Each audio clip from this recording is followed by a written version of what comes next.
Como ustedes ven, lo que les estaba diciendo cuando se cortó, que el vector, ustedes pueden ir verificando, el vector RBDA, que define el vector posición, que es el eslabón básicamente, que empieza en A y termina en B, tiene dos componentes positivas, que lo están viendo ahí, 0,18 según Y, sobre el eje de las X, y 0,18 positivo también en la dirección del eje Y.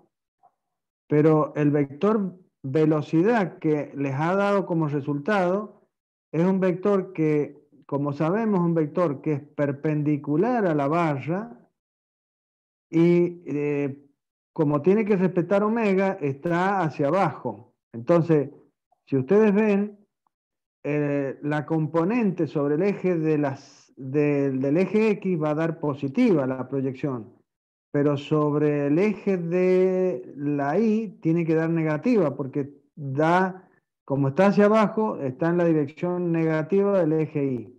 Y es lo que les está resultando. Fíjense, 1,8 según Y, pero menos 1,8 según J. Bien, es solamente para que vayan viendo eso. Eso es todo, es básicamente expresar a cada vector en función de las componentes correspondientes. Acá, cuando plantean la ecuación de ahora de velocidad de C, que es ver la velocidad de C desde el punto B, y bueno, es la misma, exactamente la misma expresión que planteamos para gráfico, velocidad de C igual a la velocidad de B más la velocidad de C respecto de B, que va a ser la velocidad de B por omega de CB por RCB. Bien, la velocidad de C es un vector que no la conozco en módulo, pero sí en dirección. Saben ustedes que está en la dirección del eje X. Entonces, ese vector va a tener solamente, en este caso, componente en la dirección del eje X. Entonces va a valer un determinado valor de módulo, que va a estar en la dirección del eje X, por el versor correspondiente. Entonces esto va a ser el vector BC. El vector velocidad de B ya lo han calculado antes, ya lo saben cuál es. Y el relativo que va a valer omega por el radio. El tema es que omega no lo conocen. Entonces, en este caso, el omega va a ser un valor que no lo sé, pero sí sé que está en la dirección del eje de la Z. Entonces va a ser un valor por K. Y en el caso del vector posición de C respecto de B, saben que es el eslabón CB. Por lo tanto, es un vector que comienza en B, porque mi sistema auxiliar lo tengo puesto en B, y termina en C. Entonces va a ser un vector que va a tener proyección sobre el eje X y sobre el eje Y. Entonces, perdón, que me pasé. Entonces, va a ser, ahí tienen todo, fíjense que, bueno, más vale que tienen que saber todos los datos de geometría. Acuérdense que ustedes van a saber toda la geometría. Entonces, un vector que está formando 13,6 grados con respecto al eje de las X, entonces vale 0,75. Entonces, la componente sobre el eje X va a ser positiva, la componente sobre el eje Y va a ser negativa, porque está hacia abajo el vector. Entonces, de ahí lo ponen al vector en función de sus dos componentes y después reemplazan todo en la ecuación correspondiente. Reemplazan BC por su valor, que es BCX según Y, la velocidad de B por su valor, que es 1,8 según Y, menos 1,8 según J, y el producto vectorial de omega por el radio, que es omega de CB, que no lo conocen, según K, por el radio de C respecto de B, que lo han calculado, que es esto.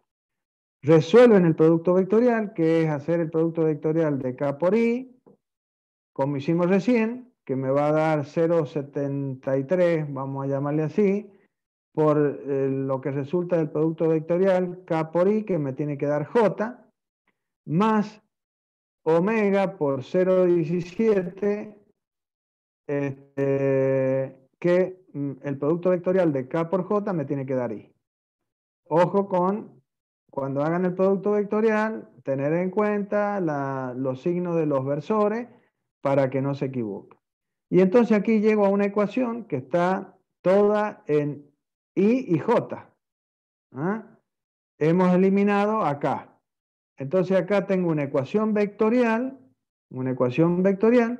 que la voy a descomponer en sus dos expresiones escalares. Entonces, por un lado tengo las proyecciones de cada uno de estos vectores en la dirección del eje X y la proyección de cada uno de estos vectores sobre el eje Y.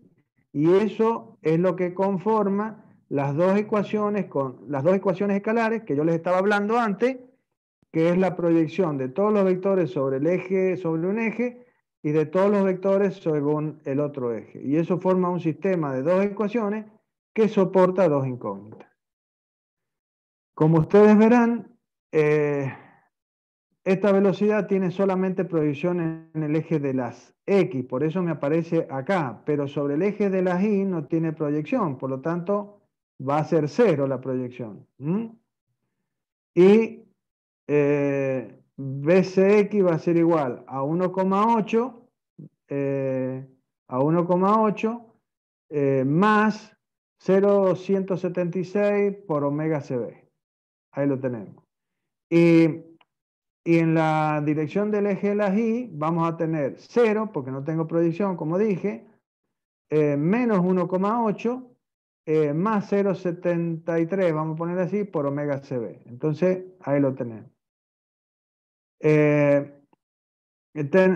Entonces, directamente de aquí voy a poder calcular omega CB. Una vez que he calculado omega CB, despejando esta ecuación, lo voy a reemplazar acá y voy a obtener la velocidad de C. Y básicamente ese es el mecanismo para, con las aceleraciones vamos a hacer exactamente lo mismo. ¿Ah? Nada más que un poquito más laborioso, pero está desarrollado todo, para los tres problemas, todo el tema. ¿Estamos de acuerdo? ¿Tienen alguna duda con esto? Villegas, Manrique.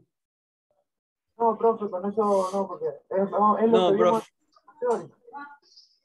Esto yo lo he hecho para que tengan ustedes la comparación de lo analítico con lo gráfico y para que vean que llegamos a los mismos resultados, porque ustedes vean que es exactamente lo mismo, son dos caminos para llegar a lo mismo. Nada más que, bueno, nos tomamos el trabajo de mostrárselo. Esto ustedes ya lo han hecho en mecánica teórica, pero ténganlo porque yo les puedo tomar esto, se los puedo tomar. Lo que pasa es que yo elijo tomarlo en forma gráfica porque resulta más rápido hacer 3 líneas en la hoja y resolver el problema. Además que yo trato de que ustedes manejen un poco el trazado, porque por ahí veo que no tienen la suficiente ejercitación en cuanto a lo que son trazados gráficos. Y por ahí también esto hay que saberlo hacer. Analíticamente, por ahí que hasta es más simple, posiblemente, aunque es bastante engorroso, y hay que tener mucho cuidado con los signos, porque le escapamos un signo y chao, se terminó el tema. Como lo que pasa si le escapamos al sentido en algún trazado y nos olvidamos lo que debemos conocer, que la aceleración normal siempre tiene la dirección de la barra y hacia el centro de rotación, que la tangencial va a ser siempre perpendicular al eslabón. Con la de Coriolis, lo que hemos dicho, sabiendo eso, manejando eso, no tienen que tener ningún problema con la resolución de los problemas. Solamente tienen que hacer un poco de ejercitación, agarrar esta tarde, agarrar este problema o un problema cualquiera y hacer el trazado y y manejar un poco el tema de las escalas, que por ahí también les cuesta un poquito el tema de las escalas. Entonces, eso, por favor, les pido que lo hagan para que no haya ningún problema. ¿Ah? Profe, Sí, diga. sí, justo con ese ejercicio estaba yo tratando de graficarlo en escala, viendo el mecanismo, Sí, que está articulado que tiene acá en pantalla, y me pero da que la barra CD, bien, mide 0,95, que no, sí, no coincide con esa posición. miren, una cosa.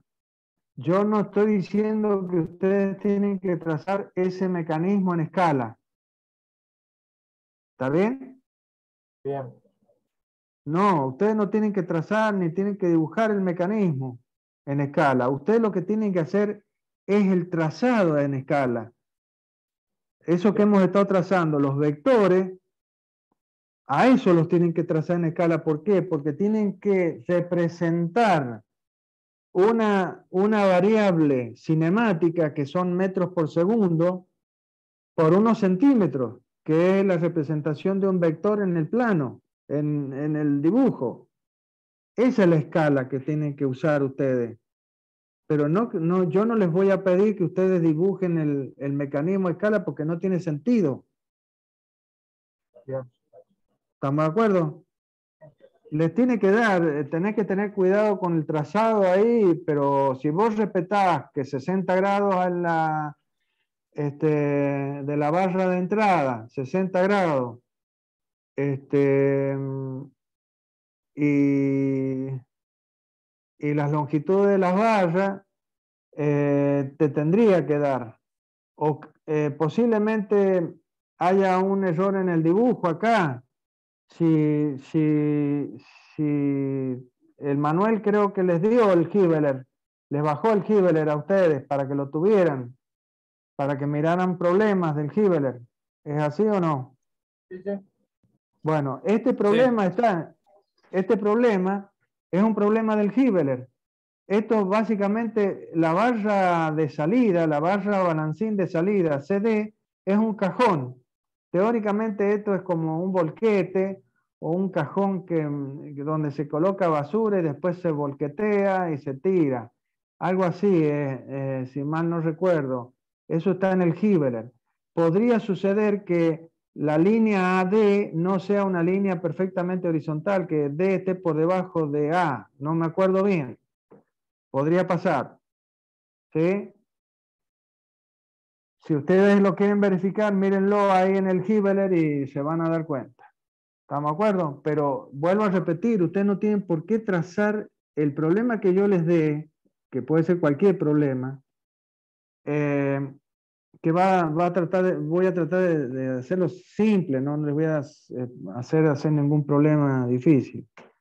Este, va a ser un problema en lo cual básicamente lo que a mí me interesa es que sepan aplicar todo lo que hemos hablado y punto. Y muestren que saben hacer lo que tienen que hacer. Este, aquí no importa si es más complicado o menos complicado el problema en sí, sino ver que ustedes tienen los conocimientos necesarios para resolver cualquier problema. Y esa es la cuestión. Y eso es manejar pura y exclusivamente los conceptos que hemos vertido. ¿Mm? Acuérdense que yo les voy a dar un mecanismo como cualquiera, que puede ser una sierra mecánica, puede ser, qué sé yo, cualquier otro mecanismo, una máquina en la cual va a estar contenido un mecanismo. Lo que pasa es que ustedes, o sea, por ejemplo, la pinza de fuerza, que yo les mostraba. Y ustedes tienen que ver qué mecanismo está, cuál de los tres mecanismos está en esa máquina o en esa herramienta en la cual ustedes tienen que resolver. Esa es básicamente, si hay alguna complicación, esa sería, pero, pero nada más, saber definir identificar en la máquina o en la herramienta cuál es el mecanismo que mueve a esa máquina o a esa herramienta. Básicamente eso, y en base a eso resolver el problema. No es otra cosa. Bueno, profe, bien. Miren, les vuelvo a ofrecer la posibilidad de que yo les pueda resolver un problema un poco más, o sea, más completo, no, un mecanismo que sea de 6 eslabones y en el cual podamos integrar todo esto que hemos hablado, que sería, por ejemplo, el caso del mecanismo de la pala mecánica, que es un mecanismo que tiene 6 eslabones y tiene en conjunto todo lo que hemos hablado en estos 3 ejemplos. Porque la pala mecánica tiene un cuadrilátero articulado, pero a la vez tiene un sistema de caso 2, que es el pistón hidráulico. Se transforma en un tema como el de la corredera flotante. Entonces, los introduce en el caso 2. Si ustedes quieren, yo se los puedo resolver en forma, vuelvo a repetirle, en forma presencial mañana. Si quieren, nos juntamos, yo se los resuelvo a eso. Y así tienen una visión más completa de todo.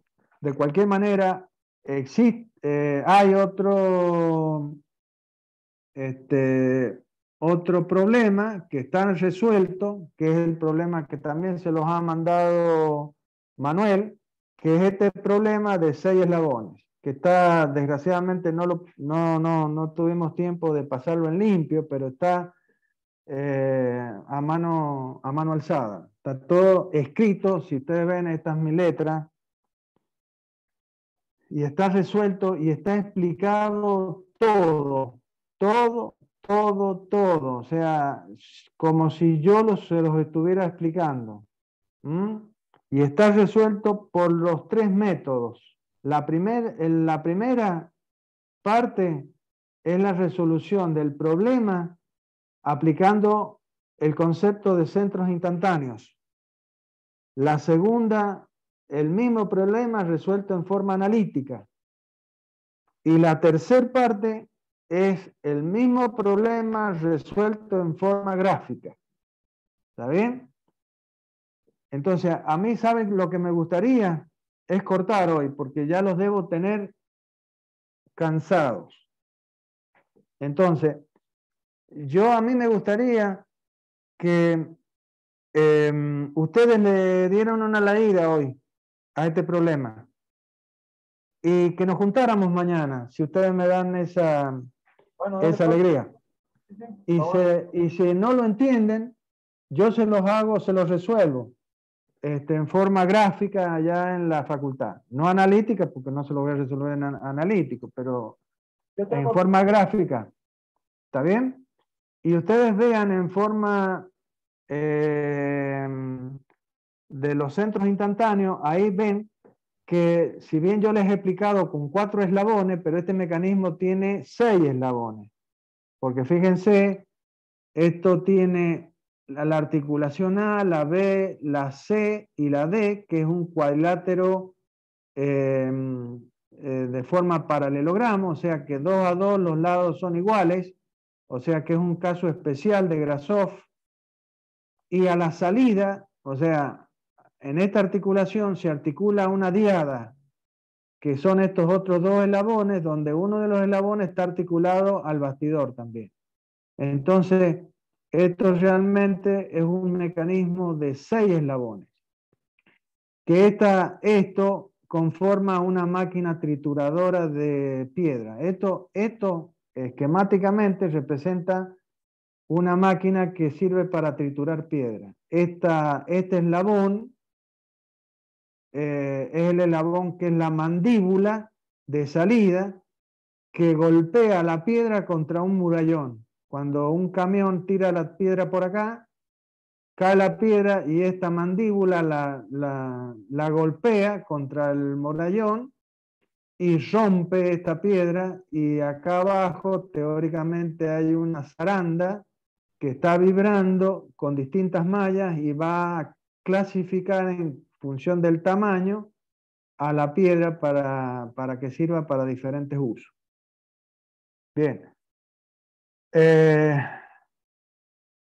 Yo se los resuelvo mañana si quieren, ustedes mírenlo y realmente tenemos que representar en la circunferencia, que para lo único que sirve, acuérdense, es para colocar a los eslabones como puntos y a los centros instantáneos como líneas. Entonces, fíjense cómo hacer esto y cuáles son los que no conozco y cómo los voy a determinar. Cualquier cosa, mañana se los explico. ¿A qué hora les parece que nos juntamos mañana en la facultad?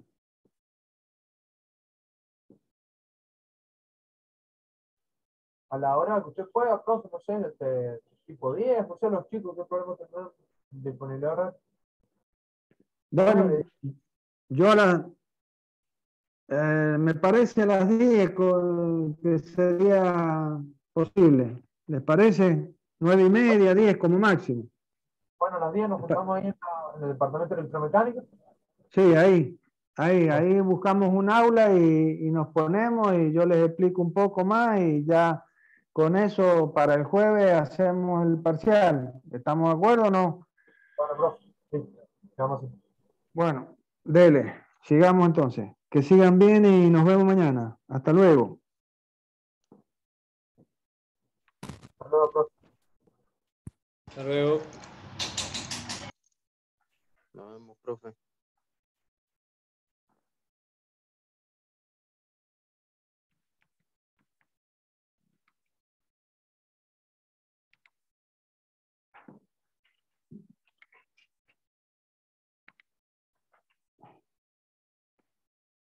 ¿Listo? Bueno.